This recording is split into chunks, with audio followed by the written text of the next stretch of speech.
Welcome back to Cardboard Castaways, the only podcast where felt meets fierce competition.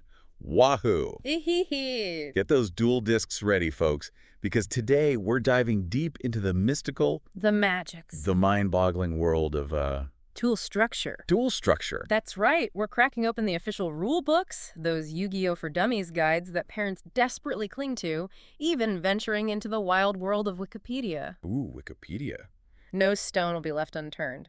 Today, you'll practically be dueling in your sleep. Ooh, there. Well, maybe not literally, but you'll have the basics down pat. You hear that, folks? This is like a crash course in Duel Monsters 101. Taught by the best Muppet professors in the biz. You'll be summoning Blue Eyes White Dragons and crushing your opponents before you can say polymerization. Let's not get ahead of ourselves. Before we unleash those mighty dragons, we need to start with the fundamentals, the building blocks of every epic duel.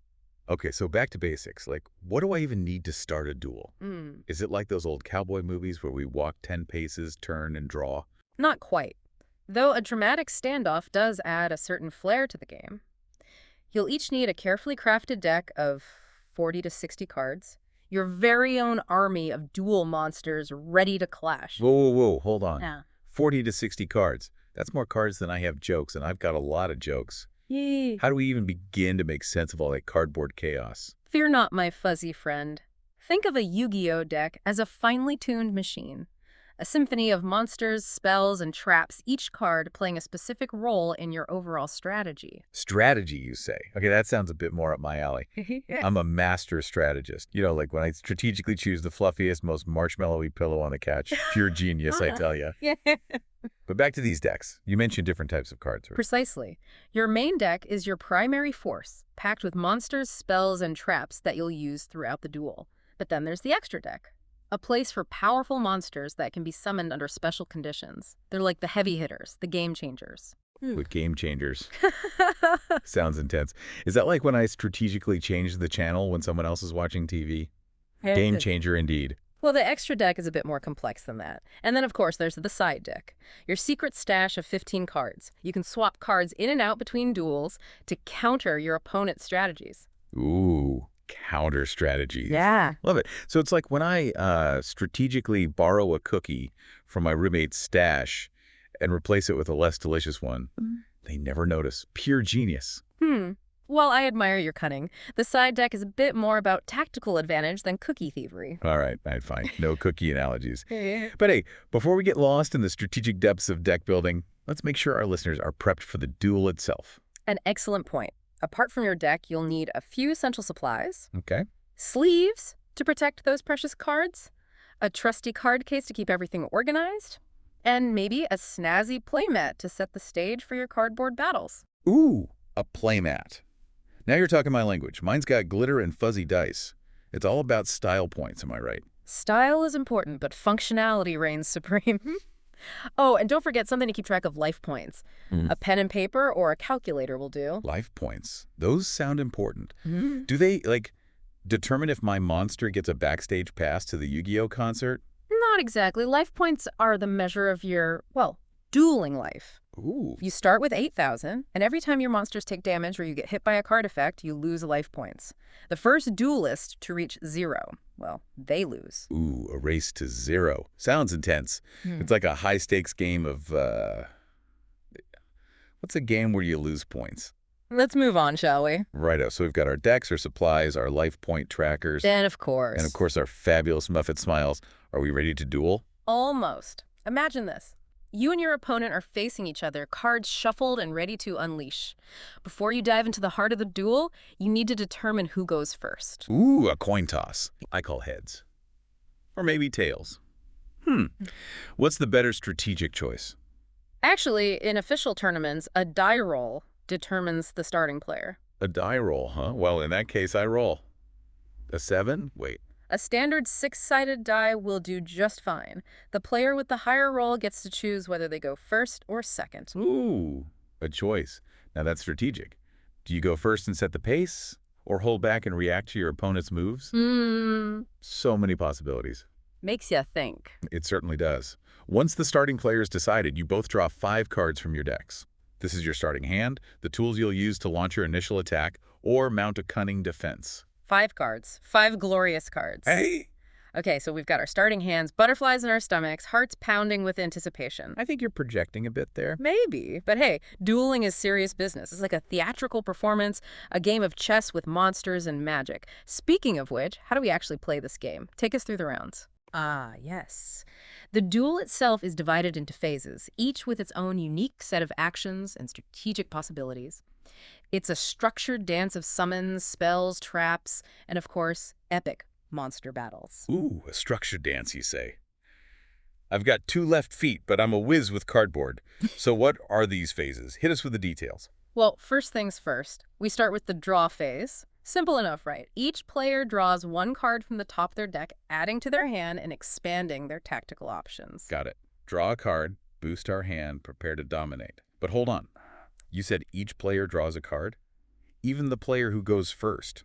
Wouldn't that give them a bit of an advantage? An astute observation. Actually, the first player doesn't get to draw a card on their very first turn. It's a way to balance the game, giving the second player a chance to catch up. Interesting. A duel of equals, a battle of wits? You know, this is already getting me pumped up. I can feel the cardboard energy coursing through my fuzzy veins. While we wait for your veins to settle down, let's talk about what happens after the draw phase. Ooh, what's next? Do we get to summon a monster right away? Yeah. Unleash a flurry of spells, set a sneaky trap or 2. Tell me. Patience, my enthusiastic friend. Next comes the standby phase. That standby phase. Sounds a bit boring. Hmm. Do we just stand around and stand by? Not quite. While it might seem like a pause in the action, the standby phase is a chance for certain card effects to activate. Ooh. Some cards have specific abilities that trigger at this very moment, potentially shifting the tide of the duel before things really get going. Ooh, sneaky card effects. It's like a surprise party before the main event. I like it. So what kind of card effects can activate during the standby phase? Give us some examples. Well, that depends entirely on the cards involved. Some cards might allow you to draw extra cards, others might inflict damage on your opponent, and some might even summon monsters straight from your deck. Whoa, summon monsters in the standby phase? That's like Wachi. Jumping the line at the amusement park, you get to skip all the waiting and go straight to the fun. While I appreciate the analogy, let's not encourage line jumping. But yes, certain cards can trigger some pretty powerful effects during the standby phase, so it's always a good idea to pay close attention to what your opponent is doing. Okay. No line jumping. Got it. Yeah. But back to the standby phase. What if nothing happens? What if there are no sneaky card effects waiting to be activated? Do we just move on? That's where things get interesting.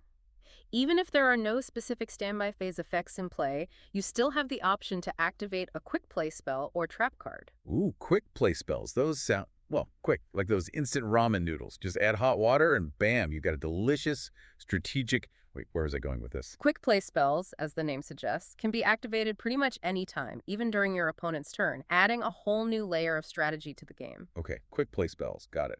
But what about trap cards? Aren't those supposed to be, like, surprises? Why would we activate those during our own standby phase? Excellent question. While most trap cards are set face down and activated during your opponent's turn, quick play traps, like their spell counterparts, offer more flexibility. It's all about choosing the right moment to spring your trap, catching your opponent off guard. Ooh, I love a good surprise. It's like when I hide under a pile of laundry and jump out at unsuspecting victims. I mean, visitors. Pure harmless fun, of course. Of course. But let's remember, the standby phase is just a taste of what's to come. The real action begins in the main phase 1. Main phase 1, that's where the fun begins. Summoning monsters, casting spells, setting traps. It's like a cardboard playground of possibilities. Indeed. The main phase 1 is your primary opportunity to build your forces and prepare for battle. It's where you lay the foundation for victory. Lay the foundation for victory. Sounds almost poetic. It's like we're building what's something awesome that gets built. How about we focus on the actual mechanics of main phase 1? All right, fine. No more metaphors. But hey, before we dive into the nitty-gritty of main phase 1, let's take a quick commercial break. Don't go anywhere, folks. We'll be right back with more cardboard chaos. And hey, while you're waiting, don't forget to hit that like button, subscribe to Cardboard Castaways, and let us know in the comments what other Yu-Gi-Oh! Mysteries you'd like us to unravel. We love hearing from our fellow duel enthusiasts.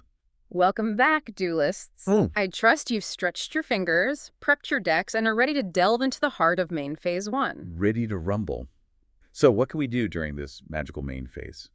Lay it on us. The main phase is your chance to set the stage for victory. It's where you summon those fearsome monsters, Ooh. activate those cunning spells, and lay down those sneaky traps.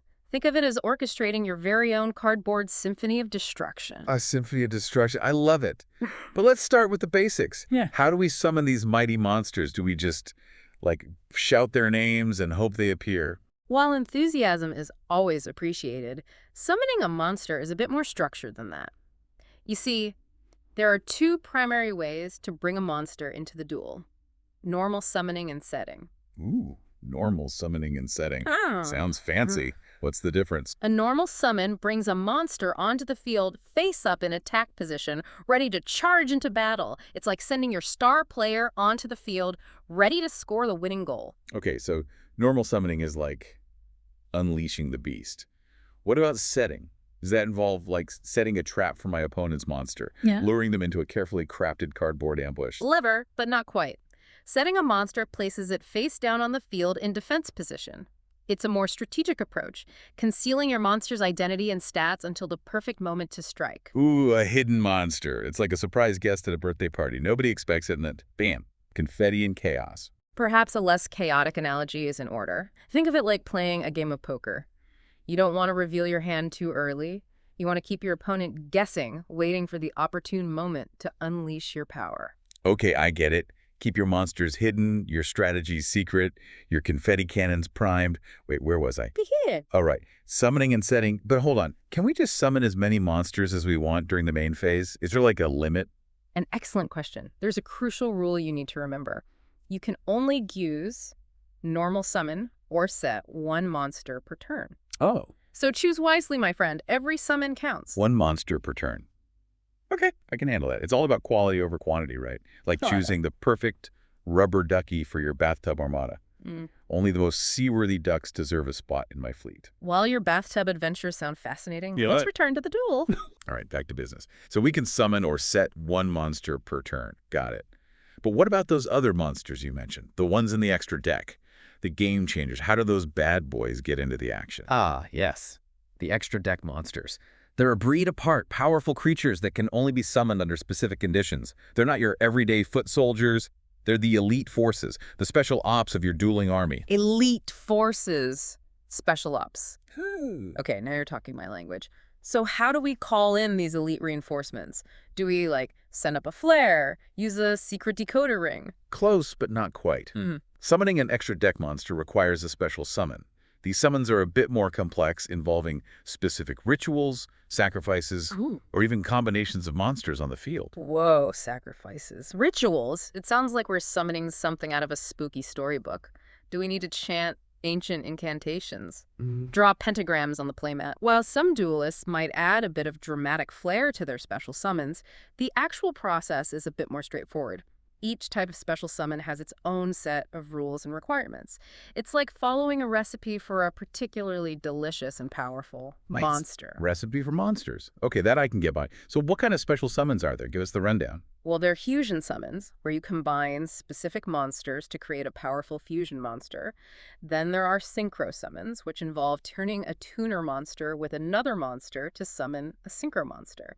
And let's not forget XYZ summons, where you stack two monsters of the same level to summon an XYZ monster. Whoa, whoa, whoa. Fusion, synchro, XYZ. My head's spinning. It's like a whole new language. Do we need to take a course in advanced dueling just to understand all these special summons? Don't worry, we'll delve into each type of special summon in more detail in future episodes.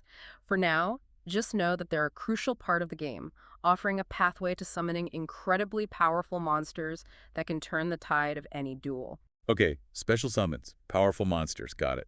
Sure. So we've summoned our monsters, both the regular kind and the extra special kind. What's next? Do we just stare at them menacingly across the playmat? Not quite. The main phase 1 is also your opportunity to activate those cunning spell cards. Ooh. These cards can have a wide range of effects, from boosting your monster's attack power to destroying your opponent's cards to even drawing more cards. Ooh, drawing more cards. I love options. It's like having a buffet of cardboard possibilities. So many delicious, strategic... Wait, I did that joke already. But seriously, how do we activate these spell cards? Do we need to, like, rub them on a magic lamp? While I admire your creativity, activating a spell card is a bit simpler than that. You simply play it from your hand, following the instructions on the card. It's all about timing and choosing the right spell for the right situation. Timing and choosing the right spell. Okay, I can do that. It's like knowing when to tell a joke and when to. Tell a better joke. But hold on, there are different types of spell cards, right? Indeed. We have normal spells, which have a one-time effect and are then sent to the graveyard. Continuous spells stay on the field and provide an ongoing effect. And then there are those quick play spells we mentioned earlier, which can be activated at almost any time. Whoa, so many spells. It's like a magical supermarket aisle overflowing with cardboard possibilities. How do we keep them all straight? Don't worry, we'll break down the different types of spell cards in more detail in future deep dives. For now, just focus on the basic concept. Spell cards are your tools, your tricks, your secret weapons in the duel. Okay, spell cards, got it. But what about trap cards? Those sound sneaky and fun. Indeed. Trap cards are a bit more devious, adding an element of surprise to the duel. Instead of playing them directly from your hand, you set them face down on the field, waiting for the perfect moment to activate them. Ooh, face down. It's like playing hide and seek with your cards. So when can we activate these hidden trap cards? That's the beauty of trap cards. Unlike most spell cards, which can only be activated during your own turn, trap cards can often be activated during your opponent's turn. It's all about catching them off guard, disrupting their strategies, and turning the tables in your favor. Ooh, disrupting their strategies. I love it. It's like when I accidentally trip someone who's running ahead of me in a race. Purely accidental, of course. Well, we don't condone unsportsmanlike conduct. The principle is similar. Trap cards are your defensive maneuvers, your counterattacks, your chance to outwit your opponent. Okay, trap cards, surprise attacks, outwitting opponents. Yeah. Got it. So, main phase 1. It's all about summoning monsters, activating spell cards, setting trap cards. It sounds like a recipe for cardboard chaos. It certainly can be. But remember, every action you take in main phase 1 should contribute to your overall strategy. You're building your forces, preparing for battle, laying the foundation for victory. Laying the foundation for victory. Okay, I'm feeling inspired. It's like we're constructing a... What's something epic and impressive that gets built? Perhaps we should move on to the next phase of the duel. All right, fine. No more metaphors. Okay. But hey, I'm just trying to make this deep dive as exciting as possible. You know, keep those cardboard brains engaged. I appreciate the effort. So once you've made all your moves in main phase 1, we move on to the battle phase. The battle phase. Finally, the moment we've all been waiting for. It's time to unleash those monsters, clash those cards, and let the cardboard carnage begin. While I appreciate your enthusiasm, let's remember that the battle phase is not just about mindless aggression. It's a strategic dance, a calculated exchange of blows where every attack and every defense matters. Okay, strategic battles, got it. But before we dive into the nitty-gritty of monster combat, let's take a moment to catch our breath and remind our listeners why they're here in the first place.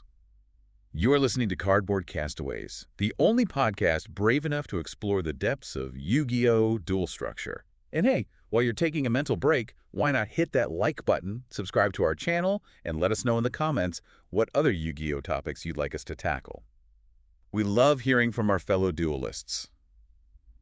All right, folks, we're back and ready to rumble. Hey? It's time for the main event. The Clash of Titans! The moment where our carefully crafted strategies explode into a symphony of, well, cardboard. Bring on the battle phase. Ah, yes, the battle phase, the heart-stopping climax of every duel. Ooh. But hold on. Before you send your monsters charging into the fray, remember that the battle phase is more than just a wild brawl. It's a strategic dance, a calculated exchange of blows where timing, positioning, and a bit of cunning can make all the difference. Okay, strategic dance. Got it. But I'm more of a freestyle kind of Muppet. So how do we kick things off? Do we just point at a monster and yell, attack? It's a bit more nuanced than that. The battle phase is divided into steps, each offering opportunities for strategic maneuvering. First, you declare your intention to enter the battle phase. So it's like an official announcement. Attention, duelists, it's time to throw down. It doesn't have to be that theatrical. Okay. But you do need to signal your opponent that you're shifting into battle mode. Now, here's a crucial point to remember, especially for those new to the game. The first player can't attack on their very first turn.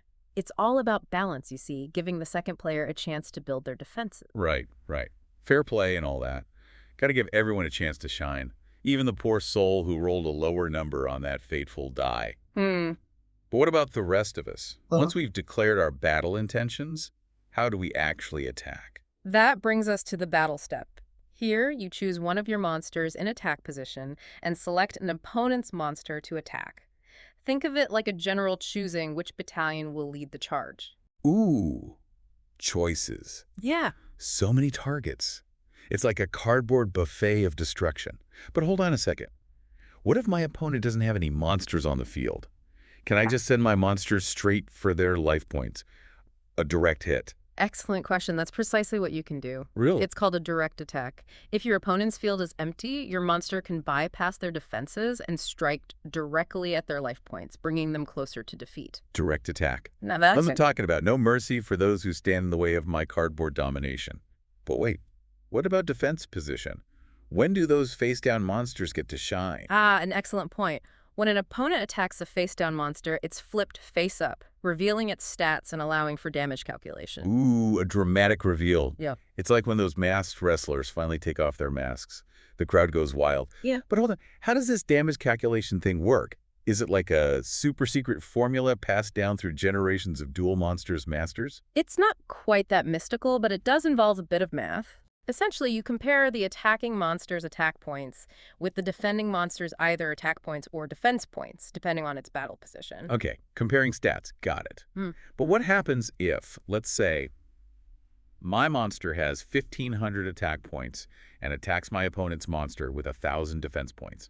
Who wins? What happens to the life points? Give us the play-by-play. In that scenario, your monster, with its superior attack power, would destroy the opponent's monster, and your opponent would lose 500 life points, the difference between your monster's attack and their monster's defense. 500 life points gone in an instant. That's got to sting. So basically, the higher the attack, the more damage we inflict. Makes sense. But what if both monsters have the same attack or defense? Is it like a tie? Do they shake hands and call it a draw? Not quite. If the attacking and defending monsters have equal attack points, they both get destroyed, but no life points are lost. A stalemate, as they say in the dueling world. A stalemate. So even if we don't win the battle, we can still take our opponent down with us. That's a pretty good consolation prize if you ask me. But what happens if my monster has lower attack points than the defending monster? Oh no, my monster's going to get squished. Fear not, your monster might not be squished, but it will be destroyed, and you would lose life points equal to the difference between the defending monster's defense points and your attacking monster's attack points. Okay, so it's all about strategic positioning, choosing the right monster for the job.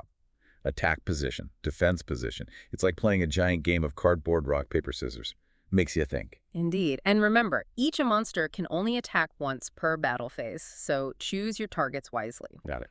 Once all attacks are resolved, the battle phase ends, and we transition to Main phase 2. main phase 2. Time to regroup, reassess, and maybe play some more cards. It's like getting a second chance to outsmart our opponent. Precisely. Main phase 2 mirrors main phase 1 in many ways. You can summon monsters, activate spells, and set traps. It's your opportunity to bolster your forces, prepare for your opponent's counterattack, and set the stage for the next turn. So it's like halftime in the big game. Time to strategize, make adjustments, and get ready for the second half. But hold on. I thought we could only thing, normal summon, or set one monster per turn. Does that apply to main phase 2 as well? An excellent question. Yes, the once per turn limitation on normal summons and sets still applies in main phase 2. However, you can still special summon monsters from your extra deck if the conditions are met. Ooh, special summons in main phase 2. That's like bringing in the star player in the final minutes of the game. A real game changer. But what happens after we've exhausted all our strategic options in main phase 2? Well, then the turn comes to an end. We enter the final phase. The end phase. The end phase. Sounds ominous. Does that mean the duel is over? Not necessarily. The end phase simply marks the conclusion of your turn and the beginning of your opponent's turn. It's like passing the baton in a relay race. The duel continues back and forth until one player's life points reach 0 and a victor is crowned. Ah, the thrill of victory. The agony of defeat. It's all part of the grand spectacle that is a Yu-Gi-Oh! Duel. Indeed. And with that, we've journeyed through all the phases of a duel, from the initial setup to the final clash of monsters. We've explored normal summons and sets, delved into the mysteries of special summons, and uncovered the strategic depths of spells and traps. We've laughed, we've learned, we've maybe even shed a tear or two over our fallen monsters. It's been an enlightening journey, to say the least. And to all our loyal listeners out there, we want to thank you for joining us on this cardboard crusade. We hope you've learned a thing or two about the intricacies of duel structure and maybe even picked up a few tips to enhance your own dueling skills. Remember, practice makes perfect. The more you duel, the more you'll understand the flow of the game, the strategic possibilities of each card, and the exhilarating thrill of victory. And speaking of victory, we've reached the end of another Cardboard Castaways deep dive. Give yourselves a round of applause, folks, for sticking with us through all those phases and summons. You guys are true duel masters. And hey, before you go, don't forget to hit that like button, subscribe to our channel, and let us know in the comments what other Yu-Gi-Oh! Mysteries you'd like us to unravel. We love hearing from our fellow duelists. Until next time, happy dueling. May your draws be lucky and your strategies unbeatable.